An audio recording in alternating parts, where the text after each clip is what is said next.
We all deserve escape. Moments when we can get away from the challenges of the everyday. For some, it is a walk on the beach. For others, it is a comfy chair and a romance novel. For some, it is watching a Netflix special about a hot rabbi.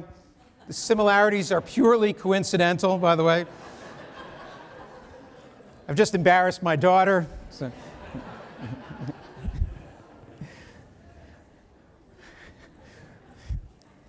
That rabbi has hair, by the way, so it's a stretch. For others, it is a glass of wine and a sunset. We all need such escapes, and we are privileged to have access to them. For me, it is training for and competing in triathlons. Now, why at 60 years of age I've decided this is how I should briefly run away from it all would be a story for another time. But this morning, I wish to paint another picture. The race was in June and in rural Pennsylvania, outside of Penn State. Lining much of the bike portion, people camped out on their front yards, cheering the competitors on, shouting, "You've got this," as we rode past. On one such yard, a person had a sign that read, "Tell us where you are from." And I shouted, "Long Island." And the person on the bike next to me shouted, "Michigan." And I responded, "Go Blue." And we started talking about Michigan and then spent some time riding alongside each other, trying to figure out if our kids went to the University of Michigan during the same years. It was exactly the distraction and escape from world events that I needed, and why I so relish the camaraderie of triathlons. And soon I was rounding a bend, fighting exhaustion at mile 35 with the approach to a climb that nearly defeated me about a mile ahead in the distance, when I saw another sign, and it read, "If the Zionists stole your land, you would be fighting them too." And I shouted, "You've got to be kidding me." Even here. And it was in that moment that I realized there is no escaping it. Such sentiments followed me on my January sabbatical. There in Madrid, I found graffiti that read, "Free Palestine." And someone came along a few days later and added, "From Hamas." And then someone else came by about a week later, made a line through "From Hamas" and added, "From Israel." There is no escaping it. It is everywhere. It comes up in polite conversations. It comes up in heated debates. It comes up when you want to get away from it all, be alone and ride your bike, read your book, walk on the beach, or just enjoy a glass of wine. So this morning, I need to talk about anti-Semitism, and in particular, the anti-Semitism cloaked in anti-Zionism and hatred for Israel. Since October 7th, our everyday world has become a dangerous and confusing place from which we cannot escape. And there are three layers to this sermon. All are wrapped up in the October 7th massacre and its aftermath. The first is the response of our neighbors to October 7th. The second is how this has infected the college campus. And the third, and the most difficult of all, is about those Jews who want nothing to do with Israel anymore, or worse yet, make common cause with those shouting anti-Semitic hate. Number one, with the notable exception of two Christian colleagues, our neighbors' response to October 7th and its massacre was one of silence. After the attack at the Tree of Life Synagogue in Pittsburgh, there was resounding chorus of support from our neighbors. Many from our community stood with us at our next Shabbat service. Christian clergy stood by my side on this bima. For me, the attacks of October 7th and those of November 4th, 2018 share a common thread, and that is one of anti-Semitic hate. We felt both to be attacks on us. For our neighbors, they appear vastly different. I realize that one seems far away and the other nearby, but for us, they are connected. Hamas shares the same vitriolic anti-Semitic hate the Pittsburgh attackers spewed, but others only see Hamas attacking Israelis and in Pittsburgh fellow Americans, and I see them both as attacks on Jews. When anti-Semites strike a synagogue, an American Jewish church, so to speak, there is an outpouring of support, but when it's directed against Jews living in a sovereign Israel, there is silence. Maybe that's because it's over there and not here, but I fear otherwise. It's almost as if there is an embrace of Jewish victimhood and a revulsion of Jewish power.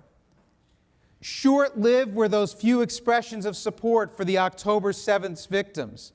Once Israel started forcefully responding, support waned and eventually turned to hatred. It's almost like people are saying, we get it. We get it when you build synagogues like we build churches, but don't like it when you carve out a country for yourselves.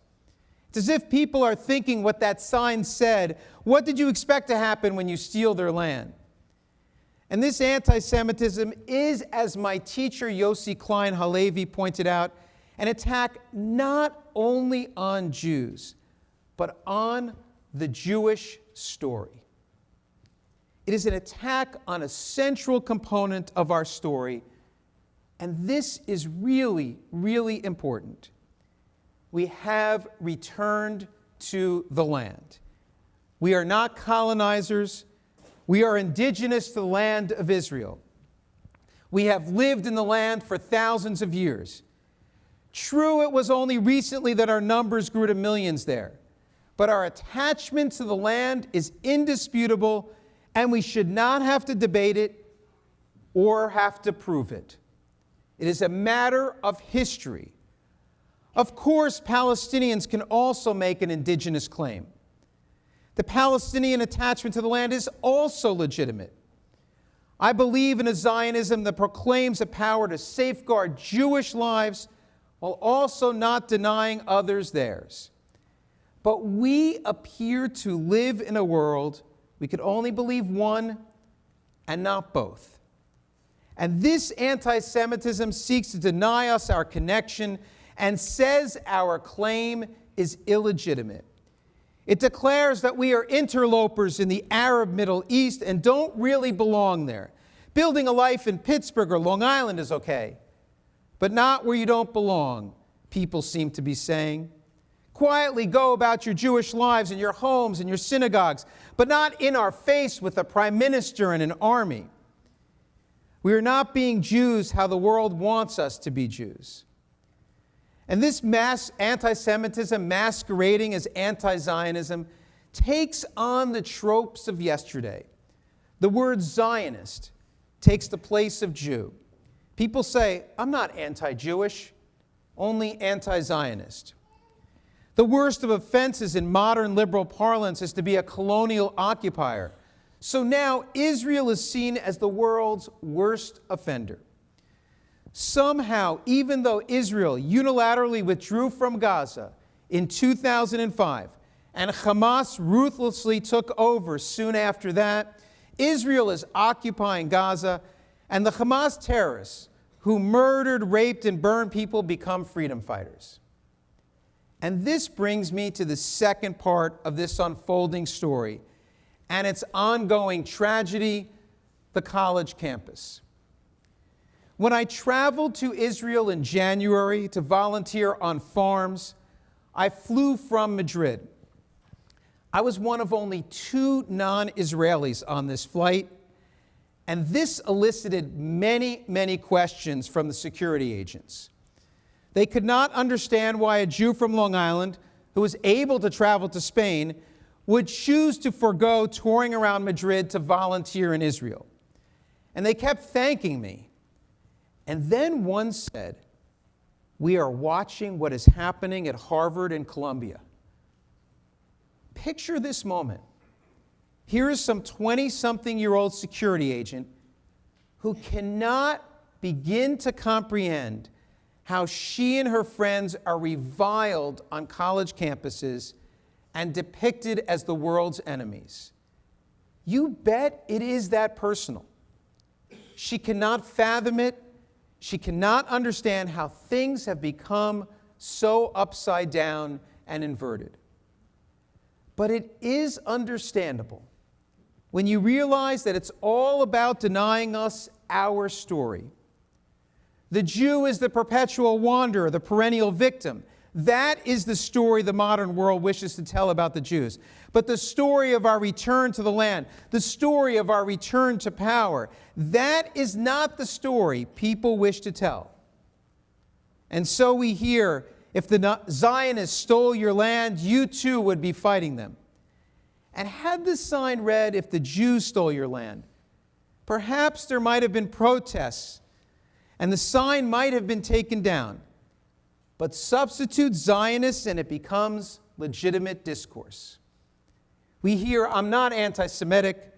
I'm not against Jews. I'm just against Zionism." But Zionism is about returning to our ancestral land and building a home for ourselves. Israel's Declaration of Independence makes this clear. It says the catastrophe which recently befell the Jewish people, the massacre of millions of Jews in Europe, was another clear demonstration of the urgency of solving the problem of its homelessness by reestablishing in Eretz Yisrael the Jewish state, which would open the gates of the homeland wide to every Jew and confer upon the Jewish people the status of a fully privileged member of the community of nations. We are homeless no more, but the world prefers our homelessness.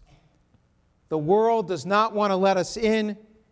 It seeks to deny us our story and our home, and that is anti-Semitism. Of course, there are legitimate critiques about how Israel has waged this war. And people offering these criticisms are not necessarily anti-Semites.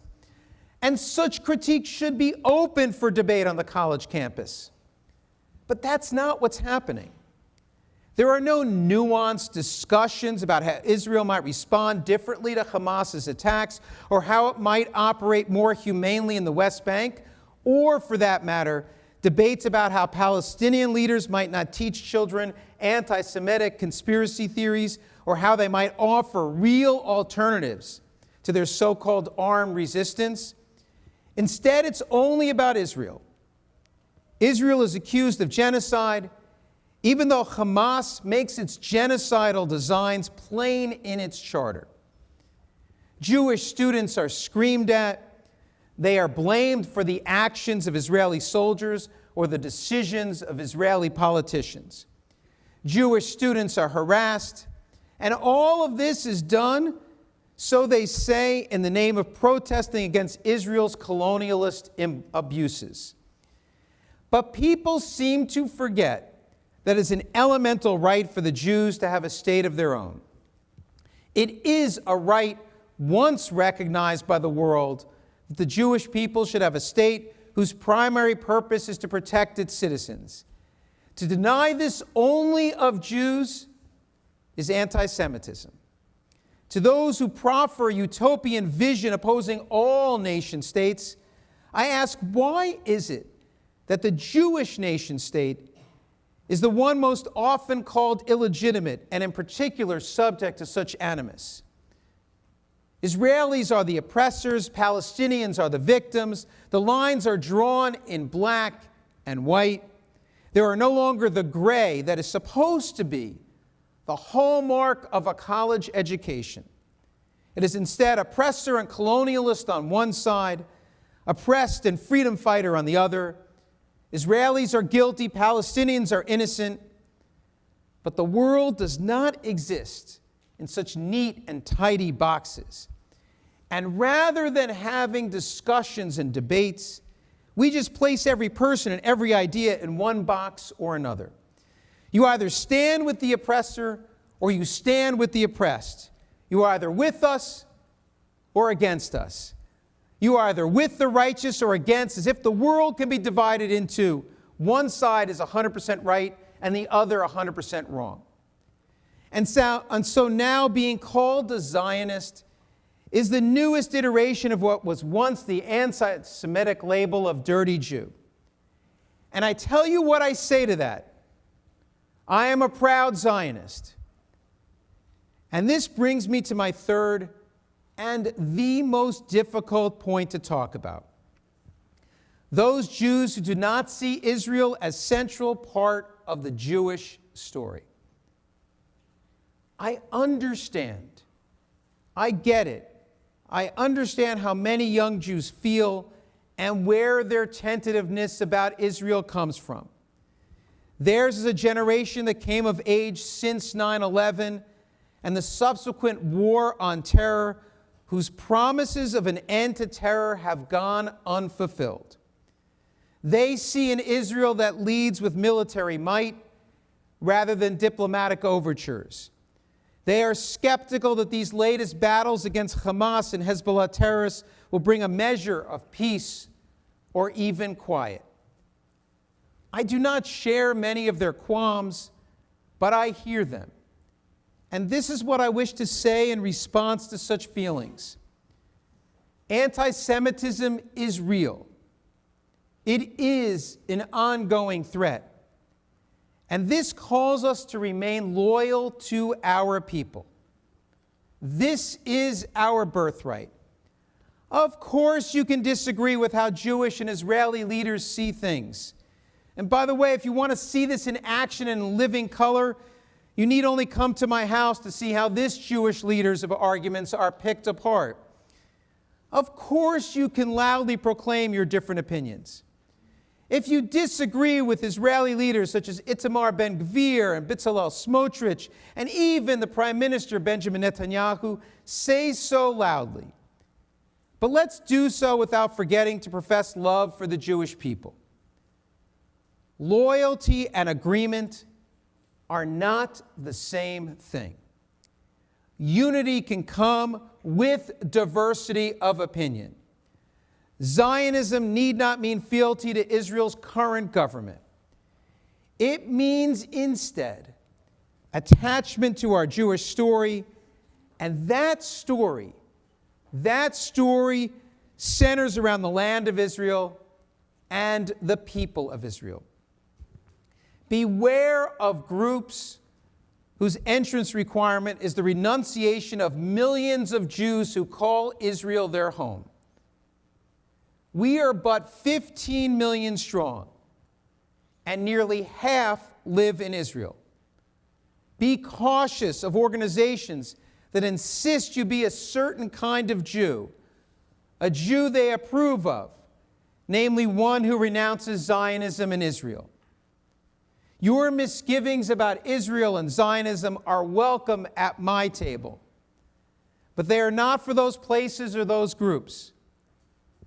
To be very concrete, if the person standing next to you at an abortion rights rally is also shouting about Zionists stealing the land, think again about where you are standing.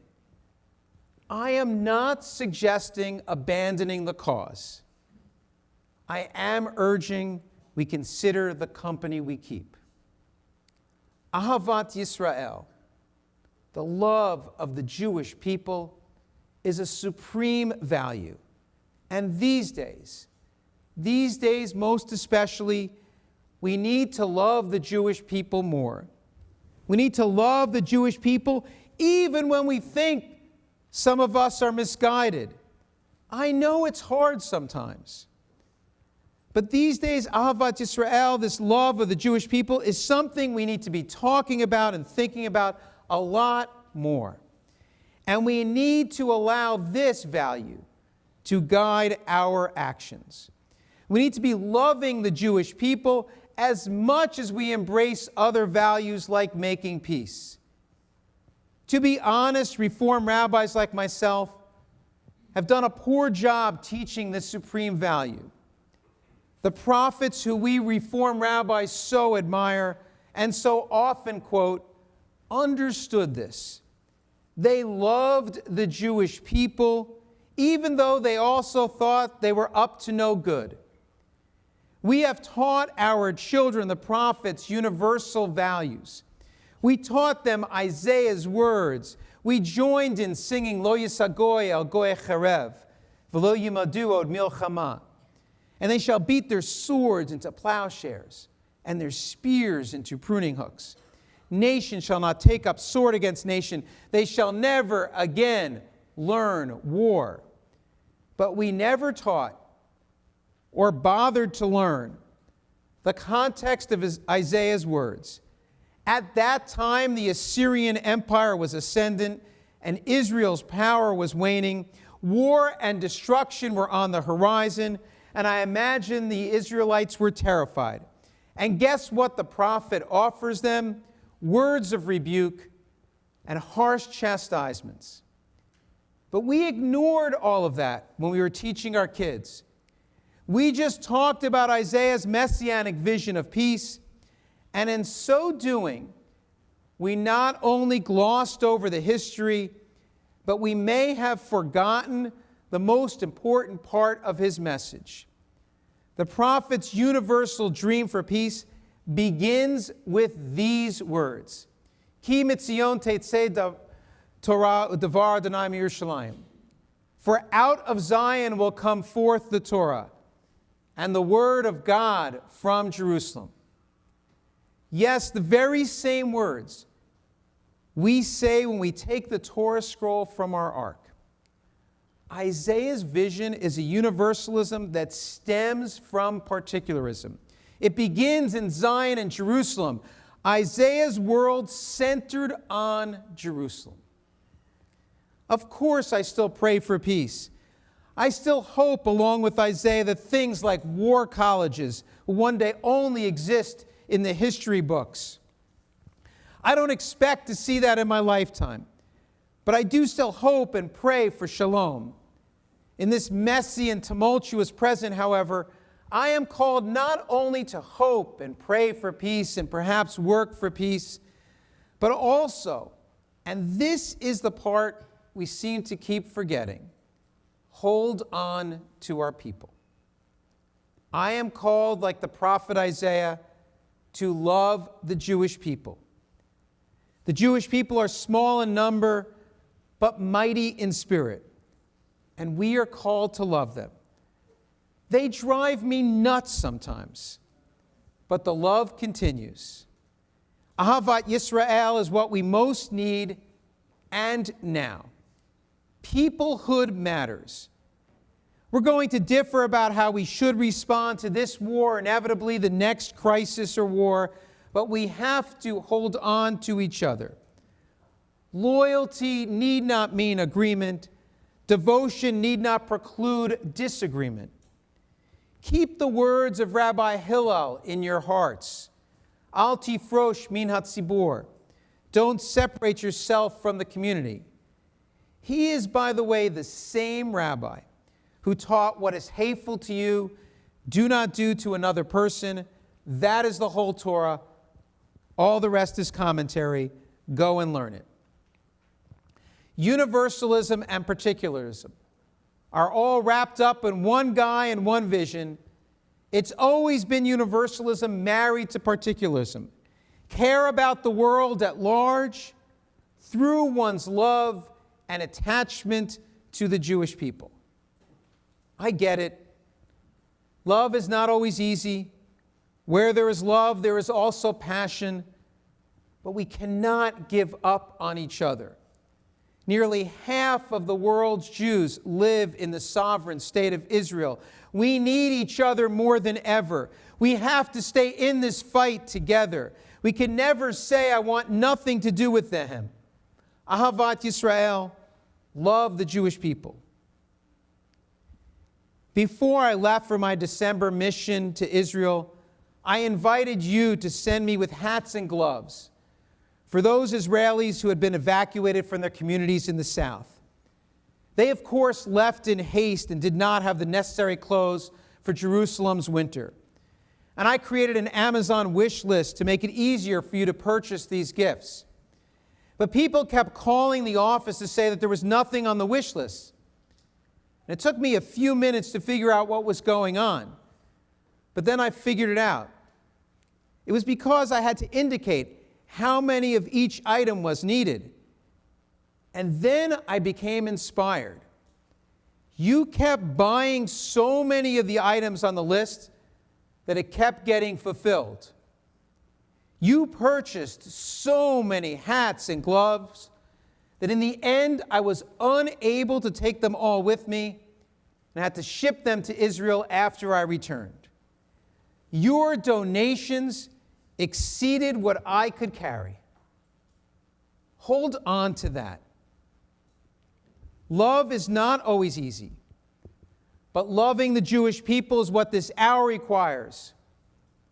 Anti-Semitism is real, and we cannot escape it or run away from it. So let us love our birthright, and let us relearn the meaning of Ahavat Yisrael, love of the Jewish people. All the rest is commentary.